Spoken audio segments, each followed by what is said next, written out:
Welcome to the Government Department hot seat, or actually two hot seats today, because I'm here with Patrick Dunleavy, and we're going to talk about the impact of the local elections and indeed the London mayoral election on the future of British politics. I think it's fair to say, Pat, that the local elections were good for Labour, but not necessarily evidence that Labour is going to win the next general election, but a good starting point for Labour to rebuild itself. Does that make sense? Yeah, every time we have a four-year term, normally around about year 2 or year 3, there's some kind of crisis for the government. They lose hundreds of councillors. That certainly happened this time. The opposition party does terribly well because their people turn out. The government people all stay at home because they're a bit fed up. It looks very good for the opposition party, but we need to discount for this kind of mid-term volatility, really. And you mentioned the turnout. I mean, the turnout was dreadful. It was around 32%, I think, outside London, about 38% in London. And this, just before the French, 81% of the French voted for their president anyway. But past that, the London mayor. Now, the London mayor saw Boris Johnson voted back, defeating Ken Livingstone, who's now said it's his last ever race. I mean, what do you make of Boris as a sort of Boris and the future and David Cameron? I mean, this is something I'm sure we can discuss at some length. I actually think that in some ways Boris winning is a bit of a tragedy for him. I think the optimal result for him would have been to gallantly just fail to win. He performed very well, much stronger than the Conservative Party in London, and he's had a reasonable record as first term and mayor. It wasn't totally clear what he was going to do differently in the second term. It seemed to be a fairly low-key program. He looked a bit bored to me campaigning, and he was rather conspicuously absent from TV studios and not really putting himself about much. So, if he'd just lost, he would have been, right now, he'd be back in his, London home thinking about finding a Conservative Party seat. And then, who knows, next year he could be back in Parliament 2013 or 2014. Now he seems to be locked out till 2016, which is an awfully long time. Well, I suppose he could stand as an MP if there were a general election in 2015. I mean, remembering that both Boris Johnson and Ken Livingstone were MPs when they became mayor and then dropped being an MP and just carried on being mayor. There's no reason why it can't be done in reverse. I mean, Boris will only be standing now till 2016, whatever happens. He almost certainly wouldn't run again. So he could, if he wanted to, get a seat, stand for the Conservatives in a 2015 election, and then gradually move his time across the river from City Hall to Westminster and begin to give David Cameron an even more awkward time. But by then, David Cameron would be, 6 years into his premiership before he could, or his leadership of the Conservative Party. Whereas actually there's a good argument for saying that things have suddenly turned fairly rocky on the economic front. The coalition government has committed itself to an austerity program that now doesn't seem to be working. Even David Cameron himself mentioned that the coalition government could be seen as like a couple of accountants who were, nerdily cheese-paring away but didn't have any kind of program. Yeah.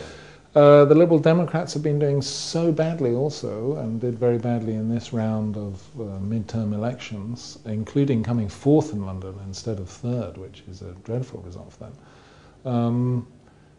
They've been doing so badly that almost a kind of rational thing to do in many ways would be for them to cut out of the coalition early. So although everybody says we have a fixed-term parliament, there'll be a general election in 2015, what if the coalition collapses or the Liberal Democrats withdraw in 2013 or 14? That would be the time when Boris Johnson should be in Parliament to put maximum pressure on David Cameron, so that you say, well, David, you didn't win in 2010, you ran the coalition, it hasn't worked out, it's time for a true blue, authentic, vote-winning Conservative like Boris. He becomes the leader. You go to a general election, and maybe he wins an outright majority. I mean, you point to an interesting issue that nobody's really discussed yet, and that is that there will be other Conservative MPs in Parliament who fancy being leader of the Conservative Party and Prime Minister, who will not be at all keen on Boris Johnson returning with all the possibilities that brings. And so somebody like, say, David Davis, who I think is probably the favoured Conservative leader of the sort of right-wing faction that's been putting a lot of pressure on Cameron, you only have to wonder what it would be like from somebody like his point of view. They would presumably want, if there was an opportunity, to become leader sooner rather than later. Well, it's an interesting point. I mean, the other person that everybody talks about if Cameron stood down or fell under a bus would be George Osborne, but George Osborne is even more implicated in this economic strategy that's not working out so very well. David Davis, interesting, ran against Cameron and didn't win. Obviously, didn't become Tory leader before. Anti-European, quite a blunt-speaking, commonsensical guy, quite a nice guy actually, but somehow I don't see him as the Tory leader. It's always possible the economy will start to grow, of course, buoyed by Mr. Hollande's victory on the other side of the Channel, that Europe will change, and paradoxically Britain will be dragged up with a change in the Eurozone. What about that, if it happened? Yes, I don't think anybody ever lost money by betting on slow growth in the British economy. That's my view. So we think that Boris is probably... I think Boris is... I think he's in a slightly better position than you are, if I'm honest, Patrick. I think that Boris will ambitiously seek the best time to go back to Parliament, even if he's still in City Hall. And he must be hoping that Cameron stays the full 5 years, however that's achieved, and then a bit after that, because that seems to me his best path forward as a sort of king over the water, waiting for the Conservative leadership to change. And of course, if the economy did get better, the Conservatives and the coalition more generally, and this is what they must be hoping, could pick up in the run-up to a general election in 2015. That must be what they're all hoping for. Okay, but if David Cameron wins in 2015 with an outright majority, that's curtains for Boris. He becomes like Bonnie Prince Charlie, the person who never, looked very romantic and dashing and all that, never actually got to do it. And we're really assuming Ed Miliband's in position forever now, do we, after these local elections? That's probably a bit optimistic, isn't it? I mean, the local elections have sort of taken some of the pressure off him, no doubt about that. But if the opinion polls narrowed again, or things started to do better for the Conservatives, and these things do move around, those questions would re-emerge, wouldn't they? He's had a good patch, and the government certainly had a very bad patch, but, politics being what it is, it could all switch back again. I think most of the criticisms that I've heard about Ed Miliband seem to me to be, incredibly naive criticisms. If you become Labour leader very early in a term, which could be lasting 5 years, so you're the leader of the opposition, if you developed all your policies and announced them by year 1 or year 2, then first of all the world could change, and secondly everybody would know everything you thought very early on and become incredibly bored of you. So Miliband has pursued I think he's got to pursue a sort of a slow burn strategy of growing his prominence. He's not the world's most charismatic politician. He's not the world's best known. He's been generally successful in kind of building things up. Possibly he's too right-wing for the Labour Party in these times, and possibly that will create, problems down the line. But I think whoever it was who took over as Labour leader after a very bad general election result would have had to take it fairly slow and to try and preserve some novelty. And on the whole, I think he's not really committed on lots of big policies, and a lot of people still aren't entirely sure what they think of him. He's not doing great, he's not doing badly, he's been faced with a difficult hand. Ken Livingstone, interviewed on the BBC at the beginning of the week, said that he thought, having lost the London election, I might add, that Ed Miliband should not go back to sort of discredited Blairite policies and should definitely take the party away from the sort of New Labour Blairite way of doing things. Personally, I think that's probably a bit of a risk for Labour. They definitely need to keep their sort of centrist coalition in place, the thing that Blair, whatever people think of him, used to win those 3 vast election victories. And I think Livingstone was sort of tempting Miliband towards a slightly more left-wing view of the Labour Party. That doesn't sound right to me. I think you're absolutely right. I mean, we're not in a 2-party system. We're not even in a 3-party system. We're in a 4, 5 or 6-party system. So all of the parties now have interesting, complicated decisions to make. David Cameron has lost votes to UKIP and the anti-European right wing. They did reasonably well. The BNP are way down, but the UKIP are still in there and kicking. So he's got this problem of, you've got parties on both wings, and if you move in one direction towards the Liberal Democrats, then you lose people to UKIP. If you move back to UKIP, then maybe the coalition fragments. Similarly, Ed Miliband has got people on his left. The Greens did very well. Greens ran third in London, which is not bad at all, beating the Liberal Democrats. They're certainly building council seats. Respect has won a seat in Parliament, won some councillors in Bradford. So there are people on his left. If he was to drift too far towards the centre-right, then that could become more of an irritant. And you need to lose 1 or 2% of your vote share there in a very tight race for that to make a big difference. So I think it's a more complicated picture for all the party leaders, and particularly for Nick Clegg in the middle, whose political fortunes look quite dire at this point. I mean, if the Lib Dem vote evaporates, because all their protest votes are going away, and you rightly say, I completely agree that the Greens and UKIP have clearly picked up some of the protest vote, which is, could go a lot further to the extremes than that, particularly on the UKIP side. But the Lib Dems evaporating could undoubtedly, I would have thought, bring about benefits for the Conservatives at the next election, because generally, as the Liberal Democrats recede, Conservatives accidentally pick up seats just as the Lib Dem vote goes down, because there are so many places where the Lib Dems are second to Conservatives and many fewer where they're second to Labour. Yes. Well, I agree. I think that one of the great, there's a great long-range story that says Mrs. Thatcher won because she was a very dominant Conservative bloc against a fragmented opposition that was split between the Labour and Liberal Democrats.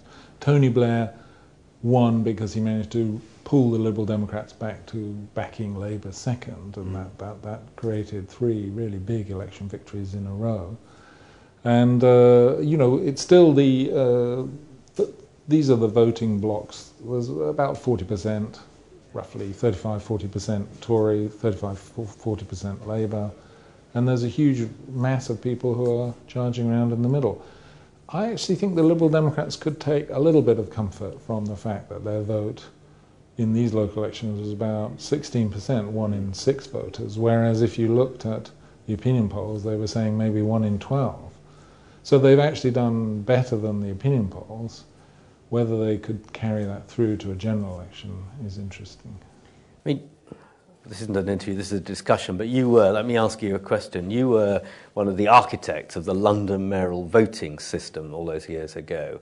And looking at the way people voted in the mayoral election, which is a supplementary vote system where people can vote for a first and a second preference vote, it still doesn't look as if people have fully worked through the logic of that to me. I mean, I might be wrong, that they kind of know it's a race between Ken and Boris, but then a lot of people use their second preference votes, particularly for those who are not the top 2 candidates, or it's pretty sure who they're going to be, then to vote in ways that they don't count. So there's the people who are way down the list, say, who think their candidate's going to come 3rd or 4th, then vote for other people who are not likely to come in the top 2.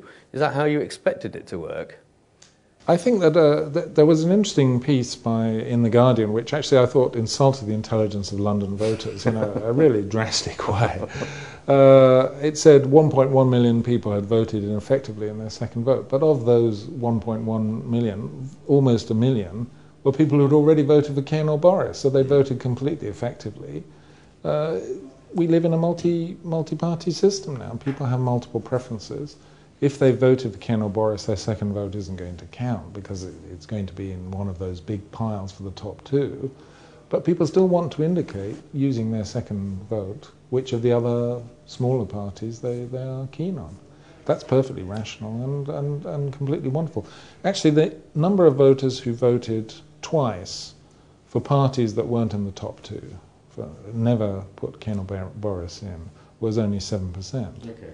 And, supposing I'm a Green and then I want to vote Liberal Democrat, what's irrational about that? Or I'm a BNP supporter and then I vote for UKIP because I can't bear to vote for Boris. I think those are perfectly rational choices. Well, of course, one of the great things about this election, certainly for those who study elections, is there's so much detail we can get out of the voting, which you can't in many other kind of elections. But just briefly, on the Assembly, which Labour did very well in, and won extra seats, they're now up to 12. On the Assembly, the additional member system, actually the Conservatives and Labour now have 21 of the 25 seats.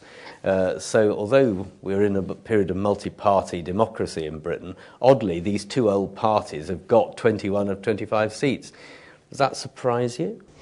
No, and it doesn't, because I think, first of all, the Assembly is a very small body, so there's only 25 seats there. Every time somebody inches like one vote ahead of somebody else, then 4% of the seats change hands. So you're not going to get a very close fit between votes and seats. So the Tories had, for example, 32% of the votes, ended up with 38% of the seats. That's one reason. The second reason is that there's a 5% rule, so small parties don't get represented. They have to get across this 5% threshold.